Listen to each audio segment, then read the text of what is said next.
오늘 출애굽기 5장 10절에서 23절의 말씀 가지고서 여호와께 돌아와서 아뢰라, 여호와께 돌아와서 아뢰라 하는 제목으로 말씀 나누도록 하겠습니다. 저는 그 영화를 보지 않았는데요. 어떤 목사님이 한번 그 영화를 추천하시면서 설교 중에 좀 언급하신 부분이 있어서 저도 좀 구글에 찾아봤습니다. 요즘 뭐 구글 찾아보면 굳이 영화 다 안 봐도 줄거리 이게 스토리 라인을 다 알 수 있지 않습니까? 영화 제목이 밀정이라는 영화예요. 그 밀정이라는 영화는 한국의 옛날 이제 그 일제 치하에 있을 때 그 내용의 배경이 됩니다. 독립군들의 영화인데요. 독립군 중에 염석진이라는 독립군 한 부대의 대장이 있었는데, 이 염석진이라는 독립군 대장이 독립군으로 출발했다가 나중에 변절을 해서 일본군의 어떤 그 이중첩자가 됩니다. 왜 이 사람이 이렇게 변절이 되었는가 하면, 나름대로 독립군을 처음 시작했을 때는 그 조선이, 그때 당시는 조선이죠.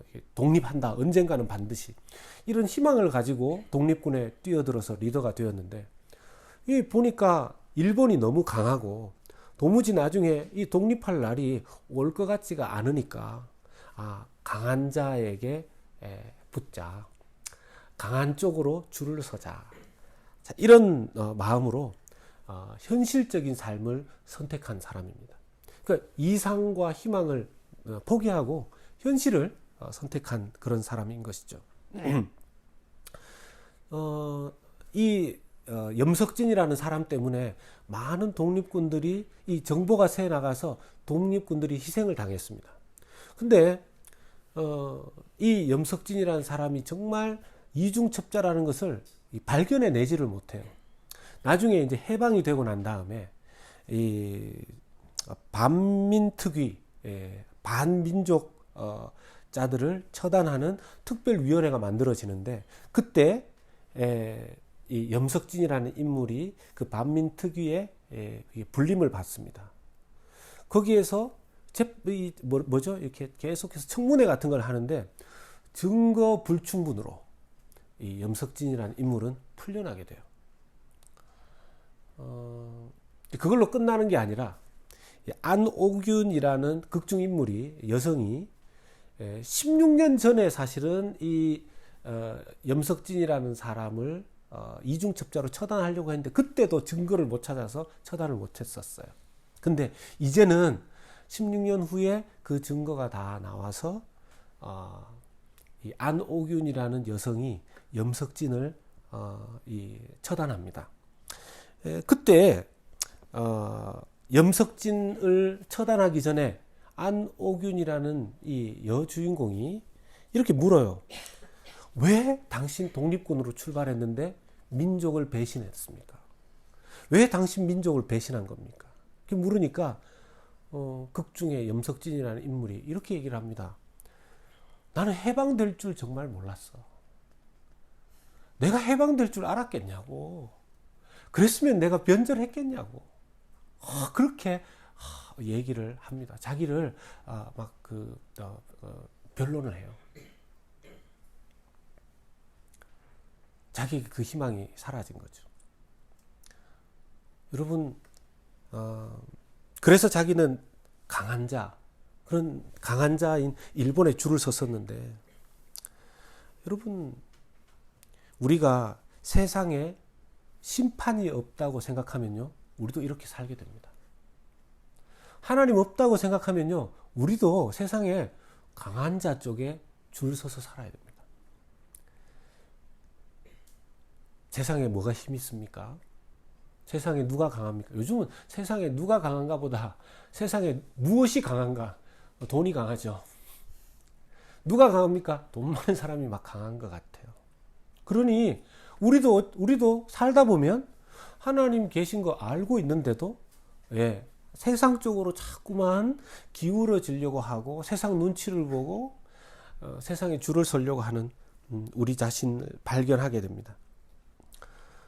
하나님께서 이 세상에 너희들은 세상에 줄 서면 안 되고 하나님께 줄 서서 천국 바라보며 살아야 된다 하고 선택하신 민족이 이스라엘 민족입니다. 그런데요, 이 이스라엘 민족들이 하나님이 계신다는 건 머리로만 아는지 하나님 쪽에 줄 서는 게 아니라 세상에 줄을 서버립니다. 세상의 강한 자에게 붙어버립니다. 그 대표적인 사람이 누구냐 하면 바로 이스라엘 자손들의 기록원들이라고 성경에 표현되어 있는데요. 지금 이스라엘 민족들이 어디에 살고 있습니까? 오늘 본문을 보면 이집트, 애굽에 살고 있죠. 애굽에서 어떤 모습으로 살아갑니까?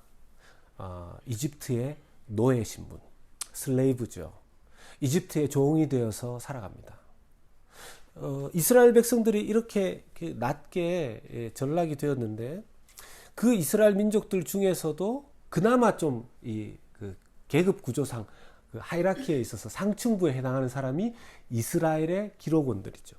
그 위에 누가 있냐면 바로 파라오의 관료들이 있습니다. 그러니까 파라오 왕, 킹 파라오, 그 다음에 파라오 왕의 이렇게 그 관료들, 그리고 바로 그 밑에 이스라엘의 기록원이라고 하는 이스라엘 관리들이 있고 그 다음에 이스라엘 노예들이 있는 거죠. 이 이스라엘 자손의 기록원들은요, 파라오 왕에게 줄선 사람입니다. 아주 자기 자신을 바로 왕의 종이라고 그렇게까지 표현을 합니다. 이스라엘 기록원들, 이 이스라엘 히브리 민족의 관리들, 하나님 모르는 사람이었을까요?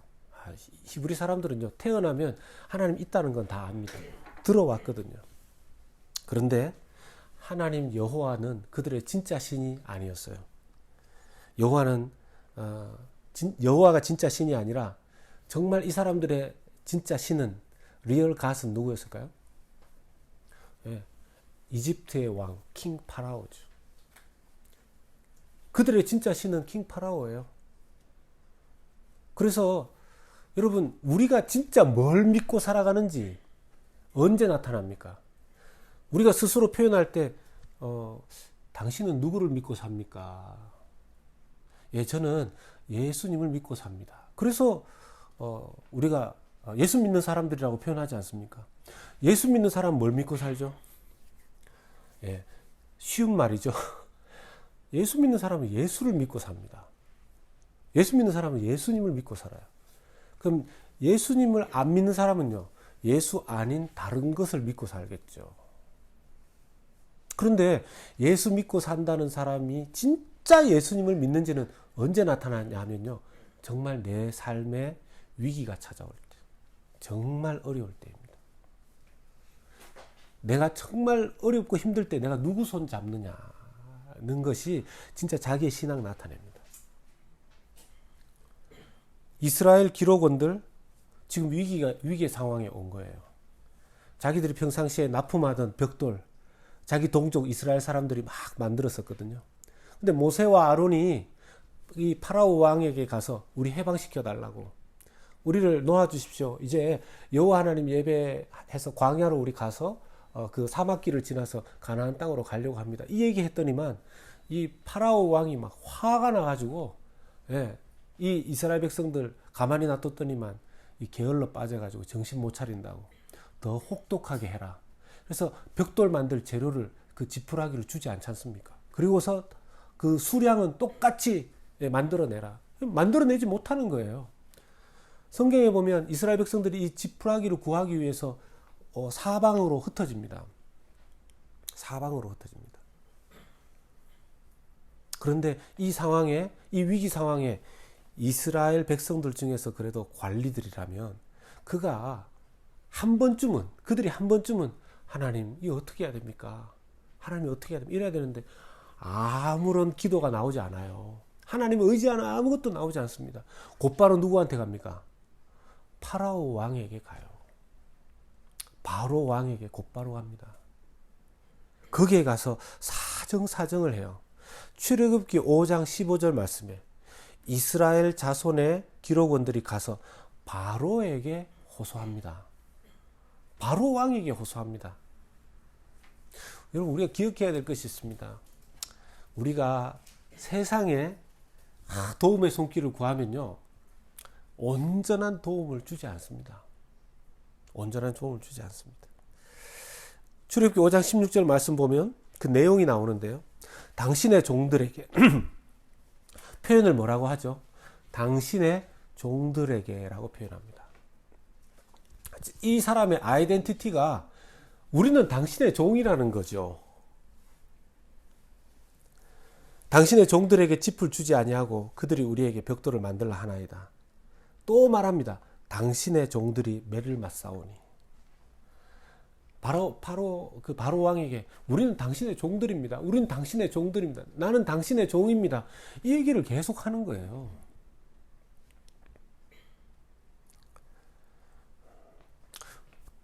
이 말씀을 오해하면 안 됩니다. 그러면은 세상은 신경 쓰지 말고 세상 외면하고 살아라, 이 뜻이 아니죠. 세상에서도 성실하게 살아야 됩니다. 근데 세상에서 우리가 성실하게 사는 이유와 목적이 달라야 되는 거죠. 우리는요, 세상이 우리의 왕이기 때문에 세상에게 절절절절 매면서 세상살이 하는 사람이 아니에요. 하나님이 이 세상 만드셨고 나는 하나님이 내 왕인데 하나님께서 이 땅에 가정을 내 사명지로, 일터를 내 사명의 이 직장으로 주셨기 때문에 왕이신 하나님 앞에서 사람들이 나보고 뭐라고 하건 말건 성실하고 정직하게 살아가는 것이 예수 믿는 사람의 세상 살아가는 모습이고 방법이어야 하는 줄로 믿습니다. 근데 이게 거꾸로 이게 순서가 바꿔지면요, 하나님은 자기의 하나의 관념이 되는 거예요. 내가 하나님 믿기는 믿는데 정말 필요할 때 하나님께 가는 게 아니라 호소를 어디다 갑니까? 지금 바로 왕에게 하는 거죠.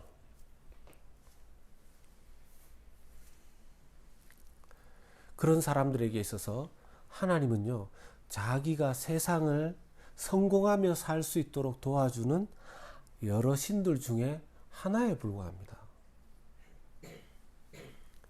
그래서 만약 자기가 하나님을 믿고 있고 알고 있지만 자기의 세상살이를 불편하게 만들고 세상에서 성공을 가져다 주지 않으면요, 하나님께 화가 나서 견딜 수가 없어요. 그리고 하나님 믿는 사람들에게까지 그 화를 막 냅니다. 보십시오. 그 이스라엘 기록원들이 모세와 아론을 바로에게 쫓겨났죠. 바로에게 그냥 문전박대 당하고 말도 안 되는 소리 하지 말고 가서 일이나 더 열심히 해 하는 얘기를 듣고 나왔는데, 그때 모세와 아론을 마침 만나게 됩니다. 모세와 아론이 기다리고 있었던 것 같아요. 모세와 아론에게 이렇게 그 이스라엘 기록원들이 쏘아붙입니다. 출애굽기 5장 21절 말씀에 그들이 이르되 너희가 우리를 바로의 눈과 그의 신하의 눈에 미운 것이 되게 하고 그들의 손에 칼을 주어 우리를 죽이게 하는도다. 여호와는 너희를 살피시고 판단하기를 원하노라. 얼마나 못되게 말합니까? 네? 얼마나 못되게 말합니까? 너희 때문에 내가 이렇게 파라오 왕에게 줄 잘 서서 이렇게 먹고 살만 했는데 너희들 때문에 이 내가 섬기는 파라오 왕에게 우리가 미움을 당해가지고 우리 다 죽게 생겼다. 하나님이 너희가 하는 짓들을 판단하기를 원한다. 그렇게 막 하나님을 언급하면서 모세와 아론을 이야기합니다. 이런 거 잘못 들으면요, 이 사람들도 하나님을 믿네 이렇게 우리가 생각할 수 있거든요. 근데 보십시오, 이 사람에게 있어서 이 말씀을 잘 보면 하나님의 이름을 빙자해서 자기의 마음을 표현하는 거예요. 하나님은 자기의 생각과 수단을 자기의 생각과 삶의 수단을 정당화하는 하나의 도구에 불과한 그런 사람들입니다. 왜요? 자기는 바로에게 줄 선 인생이기 때문에 그런 거죠. 세상에 줄 서 있는 인생이기 때문입니다. 그런데 우리가 자칫 잘못하면 그렇게 살아가는 인생이 되기가 쉽습니다. 세상에 줄 선 인생으로 말이죠. 눈에 보이지 않는 하나님의 나라, 당장 눈에 보이지 않는 하나님 나라보다는 눈에 보이는 세상 나라에 신경 쓰고 이 내 눈에 강하게 보이는 세상 나라에 어떻게 해서든 잘 보여서 세상에 잘 살아가고 싶은 마음이 우리 연약한 인간의 마음이지 않습니까? 재밌는 건요, 내가 지금 세상에 이렇게 나도 모르게 기울었는가, 아니면 하나님께 기울었는가 알 수 있는 방법 중에 하나가, 내가 세상에 너무 기울면요, 세상에 대해서 너무 간절해집니다. 그리고요, 세상에 대해서 굉장히 오히려 하나님보다 세상에 대해서 더 예의가 발라져요. 네. 내게 돈 줄 사람, 내게 도움 줄 사람, 그 사람에게는 얼마나 깍듯한지 몰라요. 하나님 대하듯이 그렇게 대해요. 그런데 반대로 하나님께는 어떻게 할까요? 이렇게 말하는 거죠. 지금 이 이스라엘 기록원들이 모세와 아론에게 말하는 거지만 실제로는 누구한테 말하는 거겠습니까? 하나님께 말하는 거죠. 하나님 왜 나한테 지금 모세와 아론 같은 사람 보내가지고 지금 나 망하게 생겼습니다. 이때까지 이스라엘 기록원으로 그래도 이 애굽에서 하청받아가지고 잘 살았는데 왜 이런 사람들 왜 보냈습니까? 이 얘기예요. 그러니까 세상에 대해서는 이렇게 예의 범죄를 깍듯하게 갖추고 하나님께 대해서는 막 함부로 말하는 거죠. 자기 동족 아닙니까? 여러분, 하나님을 알고는 있지만 하나님이 진짜 참신이 아닌 사람, 내 인생의 성공을 그냥 도와주는 하나의 수단 정도로 이렇게 가지고 있는 사람들은요, 자기가 하나님을 막 마음대로 생각하고 해석하고 이럽니다. 그래서 십계명에 그런 사람들에게 십계명이 뭐라고 말했냐면, 내 하나님 여호와의 이름을 망령되이 일컫지 말라고 했습니다. 하나님은 내가 마음대로 만드시는 분이 아니고 하나님의 뜻대로 우리가 만들어져야 되는 인생이 되는 줄로 믿습니다. 이게 순서가 거꾸로 되면 안 되는 거죠. 그런 사람들한테 하나님 얘기하면요, 큰일 납니다. 뭐 이런 팬데믹 때에 그래도 우리가 하나님께 기도해야 되지 않겠습니까? 그래도 우리가 하나님 뜻을 계속 기다리면서 하나님 앞에 나아가면 하나님 도움을 주시지 않겠습니까? 이런 얘기 하면 안 됩니다. 그런 얘기하면 큰일 납니다. 하나님이 지금 이렇게 세상을 어렵게 만들어 놓고, 그럼 진짜 하나님이 이게 뭐냐고 그렇게 얘기합니다. 왜요? 자기가 지금 하나님이 날 도와주고 내가 하나님을 막 주물럭주물럭 해야 되는데, 그런 사람들에게 지금 이럴 때 하나님 바라봅시다, 하나님께 돌아갑시다, 하나님께 기도합시다, 막 화가 나는 거예요. 더 자기가 막 나타나는 거죠. 그랬던 사람이 모세입니다. 모세 이전에. 여러분, 권력 구조상 제일 꼭대기에 살아봤잖아요. 모세가 왕자 신분이었지 않습니까? 40년 전에 왕자 신분이었었어요. 가만히 있어도 다 자기 아래에 있었어요. 그때는 자기한테 하나님이 이 이스라엘 기록원들하고 똑같이 하나님을 알고는 있었지만 자기 힘으로 살았어요. 그래서 자기가 히브리인이라는 그런 정체성은 있었기 때문에 자기 동족 히브리인이 이 이집트 사람에게 매를 맞을 때, 그걸 이렇게 모세가 지켜보고 있다가 40년 전에 왕자였을 때 자기 동족 도와준다고 이집트인을 때려서 죽이지 않습니까? 근데 정말 하나님 믿는다면 그때 자기 혈기가 나와야 되는 게 아니라 하나님의 방법대로 처리했어야 됐겠죠. 그러니까 모세도 40년 전에는요, 세상의 힘을 믿고 세상의 힘대로 살아가던, 자기 힘대로 살아가던 사람이었었습니다. 근데 모세가 왜 이렇게 변했죠? 이전 같았으면 이스라엘 기록원이 자기한테 와서 하나님께서 너를 판단하시기를 원한다, 당신 때문에 지금 우리가 다 힘들어졌다, 이 얘기 들었을 때 40년 전이었으면 모세가 그 사람하고 멱살 잡고 싸웠을 겁니다. 근데 지금 모세는 어떻게 바뀌었죠?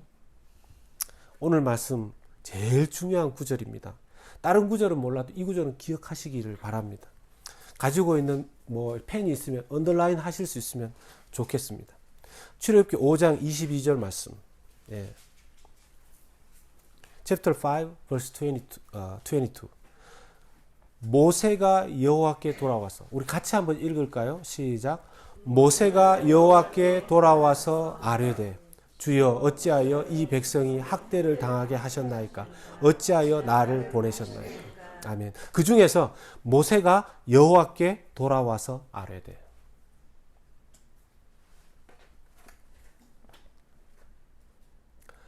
모세는 이제 40년 만에 달라졌어요. 40년 만에 달라졌어요.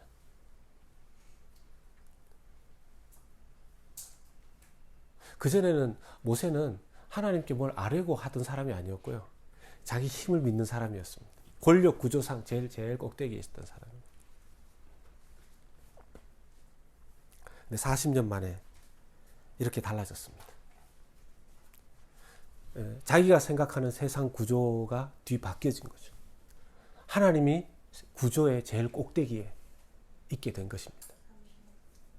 우리 예수 믿는 사람들은, 하나님 믿는 사람들은 세상 구조의 꼭대기에 세상, 사람, 돈을 올려놓는 게 아니라 하나님께서 우리의 인생의 제일 구조 꼭대기에 하나님이 있어야 되는 줄로 믿습니다. 모세는 이제 하나님밖에 없어요. 모세는 이제 하나님밖에 없어요. 여러분, 저는 하나님밖에 없어요 하고 울 수 있는 그 사람이 제일 행복한 사람인 줄 믿으시기를 축복합니다. 아멘. 하나님께서 우리로 하여금요, 모세처럼 하나님께 돌아오게 하시기를 원하십니다. 아멘. 왜요? 세상에 정신 팔려가지고 세상에 줄 서서 하나님을 알고는 있지만 언제 심판이 이루어질지, 언제 하나님 나라가 세워질지 모르니까 일단 당장은 이 땅에서 먹고 사는데 목숨 걸고 살아야 되는 그런 마음으로 살아가다 보면요, 그런 게 필요하죠. 그런데 이게 지나쳐서, 이게 굳어져서 하나님은 하나의 그냥 생각의 신이 되어버리고 진짜 참신이 아니고 그렇게 살아가면 나중에 염석진처럼 마지막 그날에 하나님 직접 눈과 눈으로 만나게 될 때 그때 그런 말 하면 안 되지 않습니까? 우리를 다른 데로 데리고 갈 때 너 왜 하나님 제대로 믿고 안 살았냐? 라고 물을 때 그때 가서 염석진이처럼 내가 하나님 진짜 있는 줄 알았습니까? 알았겠냐고요? 천국과 지옥이 진짜 있는 줄 알았겠냐고요? 하나님 나라가 진짜 이렇게 임할 줄 알았겠냐고요? 그랬으면 그렇게 제가 중간에서 변절해서 살았겠냐고요? 그렇게 말할 수는 없지 않습니까? 그때 가서는 그게 늦지 않겠습니까? 그러니 하나님께서 우리를 하나님께로 돌아오게 하시는 일들을 우리의 삶에 허락하시는 걸 우리가 볼 수 있어야 합니다. 어떻게 우리가 하나님께 돌아가는지 보면요. 첫 번째는요, 우리는 항상 기억해야 합니다. 세상을 선택하는 것이 아니라 하나님과 함께 있는 광야를 선택해야 되는 사람들임을 기억해야 합니다. 우리는 광야에 있는 걸 싫어하거든요. 외롭잖아요. 우리는 광야에 있는 걸 싫어합니다. 왜냐하면 이게 공급받을 게 없어지잖아요. 그래서 자꾸 세상으로 가고 싶어 해요. 외로운 것도 싫어하고. 근데 하나님께서 우리의 인생에 광야를 허락하십니다. 광야는 우리의 인생에 주어지는 하나님의 훈련의 장소이고 시간입니다. 때로는 우리 가족과 함께 지내지만 하나님께서 광야처럼 나를 외롭게 하실 때가 있습니다. 내가 일터에서 막 일을 하고 있지만 직장도 다 주어지고 그랬었는데 그 시간 자체가 계속 힘들 수 있어요. 내가 하나님 믿고 의지하고 기도하는데도 왜 이런가? 모세는 지금 하나님 일 안 하고 있습니까? 모세와 아론이 지금 하나님 일을 하고 있잖아요. 그런데 그 동족들에게 이렇게 손가락질 당합니다. 예배는 무슨 예배냐? 예? 하나님은 무슨 하나님이냐? 예, 화를 내고 있는 거죠. 근데 모세는 광야 40년 기간 동안 이제 배운 거죠. 하나님밖에 없다는 것을. 지금 이 세상이 광야가 돼버렸어요. 윌더니스. 이 세상이 광야가 돼버렸어요. 그래서 세상 사람 지금 다 스테이 앳 홈 이제 좀 풀려났지만 집에 있어라. 그리고 이렇게 스테이트과 스테이트 이렇게 다 분리돼 버렸어요. 지금 우리가 다른 주에 여행 쉽게 잘 못 갑니다. 다른 주로는. 그 알칸사에 있는 우리 친구 목사님 계신데 한번 오세요 그랬더니만 알칸사에서 텍사스로 한번 오면 다시 알칸사로 돌아갔을 때 2주간 격리가 되어야 되고 2주 동안은 몸이 아파도 병원에도 못 간다는 거예요. 세상이 다 이렇게 격리돼 버렸어요. 이제 좀 풀려지고 있는데요. 사람들이 이러니까 막 지금 답답해서 막 데모하고 난리 났잖아요. 빨리 풀어달라고. 빨리 식당도 마음대로, 술집도 마음대로, 극장도 마음대로 가게 해달라고, 풀어달라고 얘기하지만 지금 뭐 풀어줘도 무서워서 잘 못 갑니다. 하나님께서 왜 이렇게 강제로 세상을 광야처럼 만드셨을까요? 세상 사람 의지에서 마음대로 안 된다는 거 가르쳐 주시려고 하는 거죠. 세상이 뒤집어졌어요. 이때 하나님께로 돌아가는 세상 될 수 있기를 우리 함께 기도하기를 원합니다. 두 번째 기억해야 될 것은요. 우리가 늘 하나님께로 돌아간다는 의미 중에는 나는 내가 이 땅에서 하나님께로 늘 돌아가는 인생, 세상의 노예로 사는 인생이 아니라 하나님의 사명 가지고 이 땅을 사는 사람임을 기억해야 되는 줄로 믿습니다. 예수 믿는 사람 중에 예수 믿는 사람이 아니라 세상 사람들 두 부류로 나눌 수 있으면 이렇게 나눌 수 있을 겁니다. 하나님의 사명 가진 자와 하나님의 사명 없는 자. 사명자와 사명자 아닌 사람. 예수 믿는 사람들에게 가끔씩 교회 다니는 사람들이 이렇게 여쭤봐요. 사명이 뭐라고 생각하십니까? 그냥 목사님 그냥 이렇게 열심히 이렇게 돈 벌고 살고 하루하루 살기도 바쁜데 목사님 무슨 사명을 얘기하십니까? 그냥 사는 거죠. 그 말에 절반은 맞는데 절반은 아니에요. 우리 사명자로 살아야 돼요. 하루하루 그냥 세상 살기 바빠서 사는 사람처럼 사시면 안 됩니다. 하루하루 사명자로 살아야 돼요. 또 사명자로 살라 그러니까 또 모세와 아론처럼 막 거창하게 그게 사명자로 사는 삶인 것처럼 생각하는데 그렇지 않습니다. 하나님의 사명 제가 쉽게 설명해 드립니다. 하나님은 예수를 믿는 모든 사람을 사명자로 사명 주셨습니다. 마태복음 28장 19절과 20절은 너무 유명한 말씀이죠. 그러므로 너희는 가서 모든 민족을 제자로 삼아 아버지와 아들과 성령의 이름으로 세례를 베풀고 내가 너희에게 분부한 모든 것을 가르쳐 지키게 하라. 볼지어다 내가 세상 끝날까지 너희와 항상 함께 있으리라. 아멘. 여기에서 사명을 딱 찾아낼 수 있습니다. 어떤 사명입니까? 내가 예수님을 믿는 것이, 내가 세례를 받고 사는 것이 첫 번째 사명입니다. 내가 믿음을 가지고 사는 것이 첫 번째 사명이고요. 두 번째 사명은 뭡니까? 다른 사람들에게 이 믿음 전하는 것이 사명입니다. 더 쉽게 말하면 첫 번째는 내가 예수님의 제자로 살아가는 것이 첫 번째 사명입니다. 어디를 가도 잊지 않아야 됩니다. 내가 누구의 세상 말로 내가 누구의 종인가? 우리는 예수님 종인 줄 믿으시길 축복합니다. 아멘.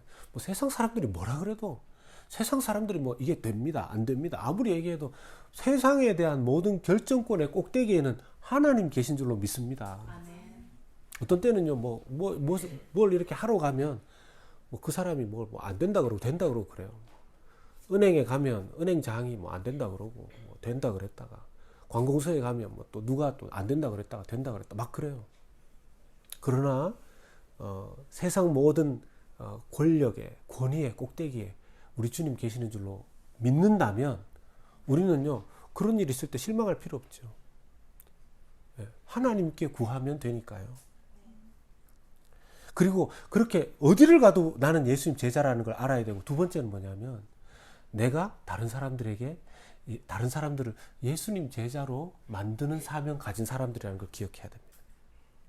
그 첫 번째가 사실은 가정이에요, 가정. 제가 목사로서 다른 사람들한테 예수님 제자로 살아야 됩니다, 이렇게 하기 전에 저희 가정부터 예수님 제자화 되어야 되는 게 1번 목표인 거죠. 아내가 예수님 제자로 사는가, 내가 예수님 제자로 사는가, 제 자녀가 예수님 제자로 살아가는가, 이걸 늘 살펴봐야 되는 거죠. 이게 사실 쉽지가 않습니다. 그리고 더불어서 사람들에게 예수님 제자로 살 수 있도록 그렇게 하는 거죠. 여러분, 우리가 조심해야 되는 게 있습니다.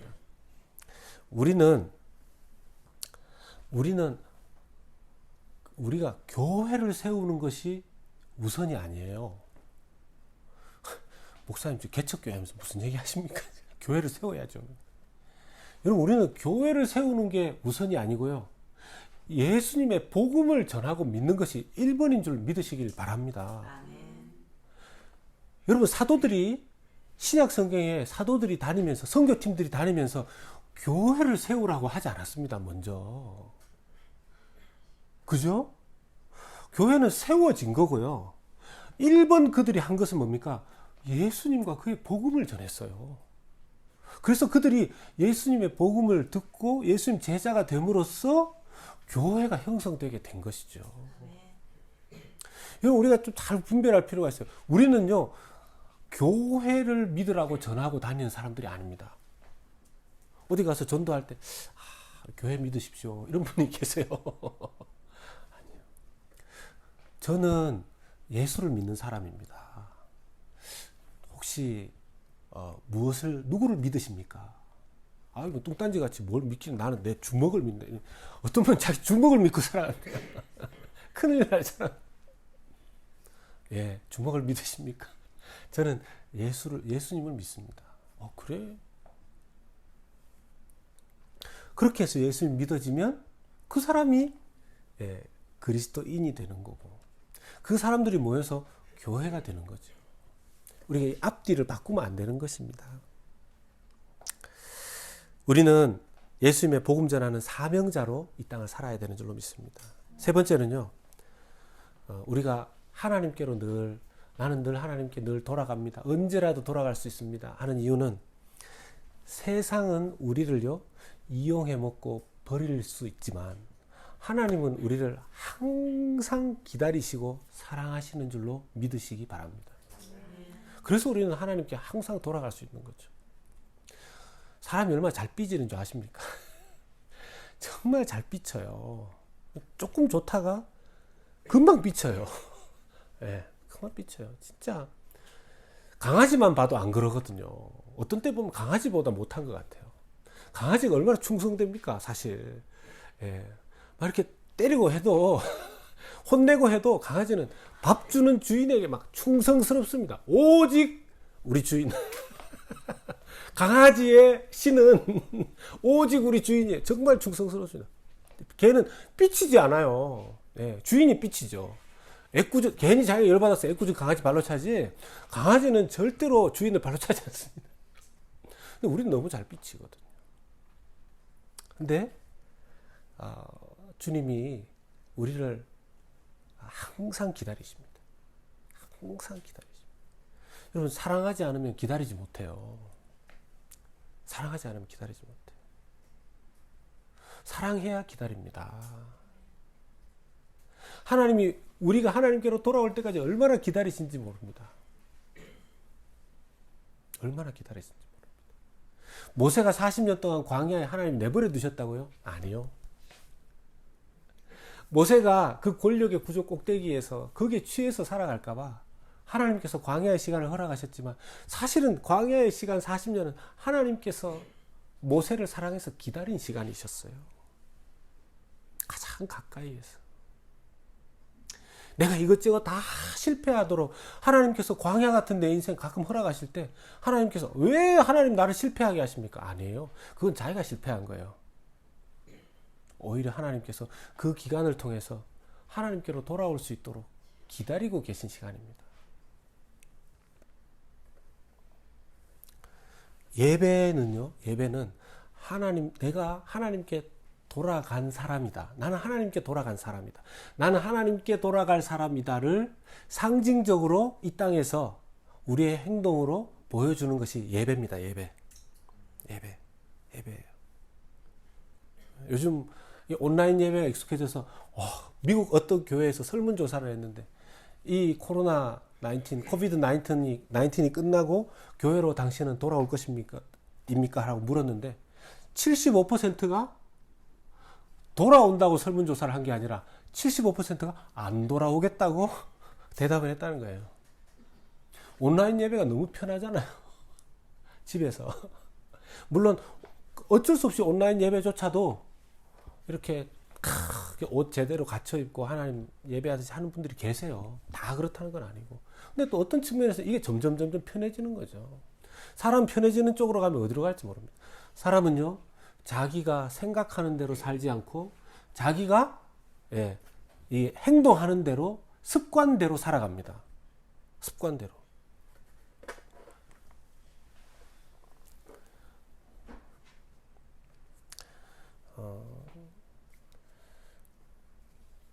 오늘 말씀 묵상하면서 그런 생각했습니다.